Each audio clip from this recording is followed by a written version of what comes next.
Our next speaker comes from the Firearms Policy Coalition. You know him from Coffee with Craig on YouTube, Mr. Craig Deluz.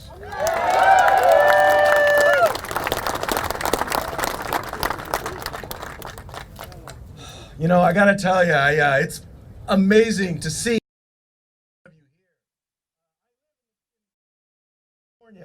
So whenever I have a chance to leave California, I very much enjoy it. It's great to be around patriots who love their country and love the values upon which it was founded. The Firearms Policy Coalition is a Second Amendment civil rights advocacy organization. And I think that's important to understand because I think we so often lose the idea of what civil rights are. We've allowed it to be co-opted. We have politicians in this building that believe that civil rights are special rights for special people. For example, they don't have a problem with certain people having firearms. That's why they like things like discretion, and they like things like background checks and things like permits. You know, those things where they take your right and then they charge you to get it back, and then they control it and try to take it away at any whim. Folks, the right to keep and bear arms, civil rights, are the rights that are available to each and every one of us. Male, female, black, white, Muslim, Christian, Jewish, it doesn't matter, Republican, Democrat, civil rights are the rights that are available to each and every one of us.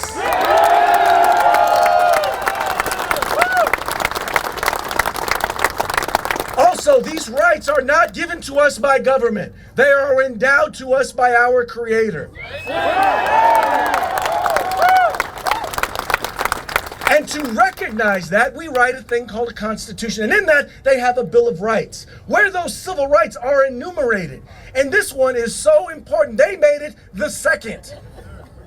Something I never thought I would do at a Second Amendment rally is quote Dave Chappelle, where he said the First Amendment is first for a reason, and the second one is second in case the first one doesn't work out. We have to stop allowing the Second Amendment to be treated as a second-class right. You have politicians who believe that it's not a right, it's a privilege, or it may be a right, but it's not a right. You know? I mean, even justices treat it foul. They have these different levels of scrutiny that they use. And if it's the First Amendment, oh, it's strict scrutiny. This is serious. But when they get to the Second Amendment, it's rational basis. Now, for those of you who aren't attorneys, and I am not an attorney, and I did not sleep in a Holiday Inn Express last night, but I learned the rational basis is this. When they look at a law to determine whether or not it's constitutional, what they say is there any good reason why someone would do this? And the worst part about it is that the defendant, the person you're arguing against in court, doesn't even have to come up with that reason. He can just make it up in his head.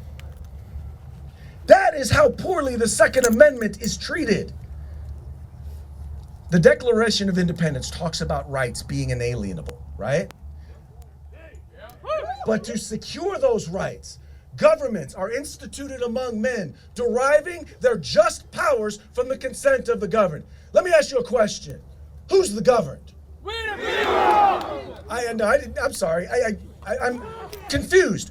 Who are the governed? We are! Folks, it is up to us to use those civil rights to fight and make sure that we stand up for the rights, not just for ourselves, but for the next generation and the generation after that.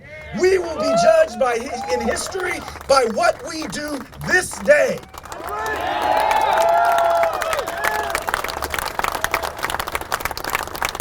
This is a fight for our civil rights, and if we do not use them, we will lose them. Thank you very much.